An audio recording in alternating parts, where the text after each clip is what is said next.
Imagine standing helpless in a dark pit, hands bound behind your back, while 7 massive lions circle you with hungry eyes. The ground beneath your feet is littered with human bones, grim evidence of those who entered this den before you and never walked out alive.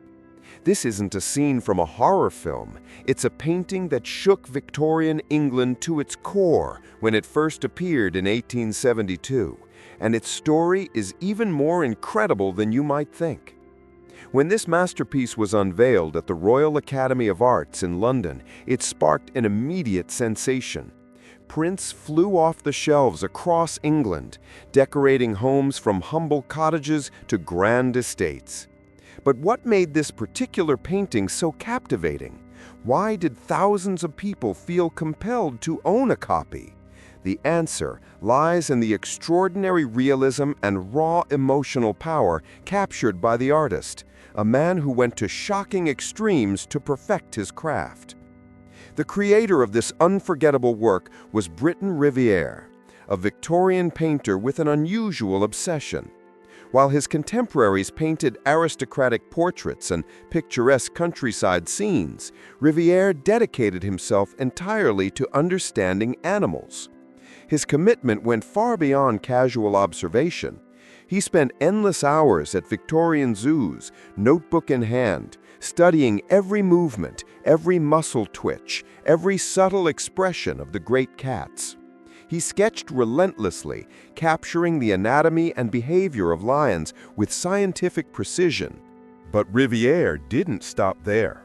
According to historical accounts, he actually kept the corpse of a lioness in his personal studio, using it as a reference to understand the exact structure beneath the fur and skin. This may sound macabre to modern ears, but for Riviere, it was essential research. He dissected the body, examined every tendon and bone, all to achieve a level of authenticity that had rarely been seen in animal painting. This obsessive dedication would ultimately produce what many consider the most powerful depictions of lions in all of art history. The painting in question is titled Daniel in the Lion's Den, and it brings to life one of the most dramatic stories from the Bible. The narrative comes from the book of Daniel, chapter 6. Daniel was a highly trusted advisor in the ancient kingdom of Babylon, serving under King Darius.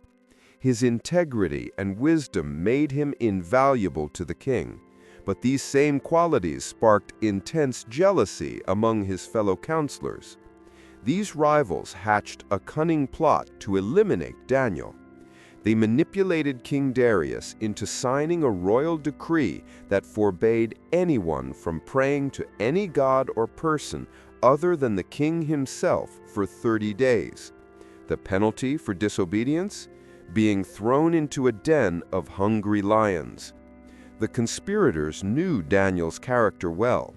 They knew he was a man of unwavering faith who prayed to his God 3 times daily, openly kneeling before his window. Daniel understood the new law, yet he refused to hide his devotion. He continued his prayers exactly as before, making no attempt to conceal his actions. His enemies watched and waited. The moment Daniel knelt in prayer, they rushed to the king with their accusation. King Darius realized too late that he had been manipulated, but Persian law was absolute. Even the king could not revoke his own decree. With a heavy heart, Darius ordered Daniel thrown into the lion's den. As guards sealed the entrance with a stone, everyone assumed this would be Daniel's final night on earth. The lions had been starved, and their pit was already scattered with the bones of previous victims. But the biblical account describes something extraordinary. When King Darius returned at dawn, anxiously calling into the darkness of the den, Daniel's voice answered back. He was completely unharmed. According to the scripture, God had sent an angel to close the mouths of the lions, protecting his faithful servant through the night. Not a single claw had touched Daniel's skin. This is the precise moment that Briton Rivière chose to immortalize on canvas, though he captured it with a unique perspective. Born in 1840 into an artistic family, his father was a drawing professor at Oxford. Rivière grew up surrounded with art and creative discussion. Yet while he received traditional training, his interests diverged sharply from the mainstream. Animals fascinated him in a way that human subjects never did. He didn't simply include animals as background elements or supporting characters. He made them the stars of his compositions. Rivière greatly admired Edwin Landseer, another English painter famous for his emotionally charged depictions of dogs and lions. But where Landseer succeeded, Rivière pushed even further. His commitment to anatomical accuracy was extraordinary.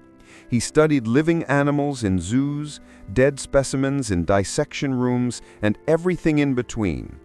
This relentless pursuit of realism elevated his work beyond mere artistic interpretation into something that felt viscerally alive. When you examine Daniel in the Lion's Den, this dedication becomes immediately apparent. The composition places Daniel in the center foreground, but with his back turned to the viewer. We cannot see his face, and this creative choice is brilliant. By hiding his expression, Rivière makes Daniel's emotional state ambiguous. Is he terrified? Resigned? Peacefully faithful? We don't know, and that uncertainty makes the scene more powerful. What we do see clearly is his posture, upright, still, almost supernaturally calm given his circumstances. The 7 lions surrounding him steal the show. Each animal displays distinct personality and mood. One crouches low, muscles coiled, ready to pounce at the slightest movement. Another bares its fangs in a fierce roar, perhaps warning the intruder. A third sits back on its haunches, regarding Daniel with what appears to be curiosity rather than aggression, as if puzzled by this strange human who shows no fear. Yet another seems restless, pacing with an energy that suggests barely contained violence. Rivière's meticulous study paid off spectacularly. These aren't generic lion shapes. They're individual creatures with unique temperaments, just as you'd find in any real pride. The scattered bones and flesh on the den floor serve as brutal context. This is unquestionably a place of death, where condemned prisoners met horrifying ends. And yet, the miracle of the story is precisely what doesn't happen. Daniel stands untouched, protected by something the lions seem to sense but cannot overcome. When the painting debuted at the Royal Academy in 1872, critical response was overwhelmingly positive. Reviewers praised Rivière's technical skill and the painting's emotional impact. One critic memorably described Daniel as possessing the calmness of a still lake, while savage beasts raged around him, unable to harm him. This contrast between serene faith and mortal danger resonated deeply with Victorian audiences. The painting became instantly famous, reproduced as engravings that sold across the country. Interestingly, Rivière wasn't finished with this subject. In 1890, he completed a companion piece titled Daniel's Answer to the King. The two paintings present complementary moments in the narrative. The first captures the tense uncertainty of the night, with Daniel surrounded by darkness and restless lions. The second depicts the morning after, with dawn light streaming through an opening in the den. Here, Daniel looks upward, responding to King Darius, who calls down to him. The lions appear subdued now, lying quietly, as if acknowledging that this man is somehow beyond their reach. The contrast between these two works is striking. The first painting emphasizes danger, faith tested in the crucible of mortal threat. The second celebrates deliverance, the vindication of unwavering belief. Together, they tell a complete story of trial and triumph. Both versions of Daniel and the Lion's Den remain powerful today, though they're far less well known than they deserve to be. The original hangs in the Walker Art Gallery in Liverpool, where visitors can experience its full impact in person. Riviere's achievement was remarkable. He took an ancient text and transformed it into a visual experience so vivid and immediate that it feels almost photographic. This painting stands as a testament to what art can accomplish when technical mastery meets passionate dedication.